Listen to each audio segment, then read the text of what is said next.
happened to be the Minister of Finance, State Minister, Union State Minister of Finance. अब आप देखिए national interest कैसे compromise होते हैं. And he was MP of Rajya Sabha for 2 terms and he was governor of 4 states. 4 states का वो governor था. तो ऐसे Rameshwar Thakur was his company was the auditor of PM National Relief Fund for decades together. Country wants to know कि ऐसे लोगों को इस तरीके का कॉन्ट्रैक्ट देकर के क्या सरकार करना चाह रही थी. और आपको यह भी मालूम होना चाहिए कि PM नेशनल रिलीफ फंड में एक ट्रस्टी इंडियन नेशनल कांग्रेस का प्रेसिडेंट भी है. इसलिए मैंने कल आरोप लगाया था कि PM नेशनल रिलीफ फंड का ट्रस्टी सोनिया गांधी, राजीव गांधी फाउंडेशन का की चेयरपर्सन सोनिया गांधी खुद पैसा निकालो और खुद अपने ट्रस्ट में डालो. Nation wants to know, the country wants to know. ये मैं आपको बताना चाहता हूं, देश के लोग जानना चाहते हैं. राजीव गांधी फाउंडेशन को आज 2019 में 100 करोड़ का corpus as on evaluated on 2019. मैं जानना चाहता हूं कि राजीव गांधी फाउंडेशन को जवाहर भवन के नाम पर वह जमीन करोड़ों की परपेचुअल लीज पर कैसे दी गई. Why was it given and why was it selected only to be given at such a costly place on a perpetual lease. यह भी देश जानना चाहता है. डॉक्टर मनमोहन सिंह ने 100 करोड़ रुपए इनको 1991 के बजट में दिया.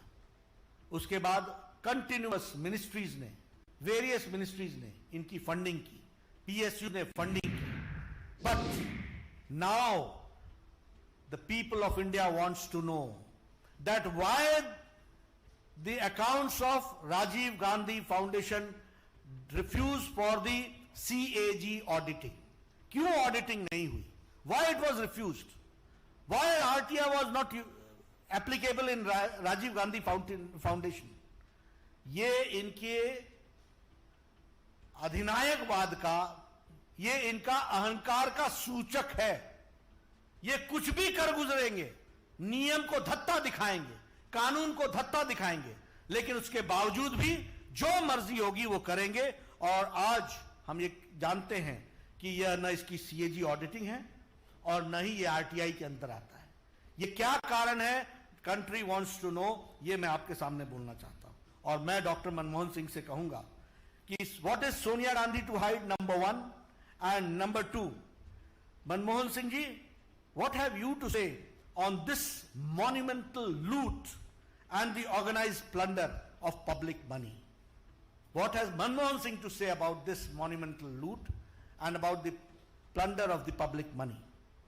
Now my 9th question is, Rajiv Gandhi Foundation not only took money and there were scams, but it also gave donations, dodgy donations. पैसा तो लिया ही लिया, देने का भी काम किया, और वो देने का काम dodgy तरीके से किया गया. I would like to know कि राजीव गांधी फाउंडेशन ने इन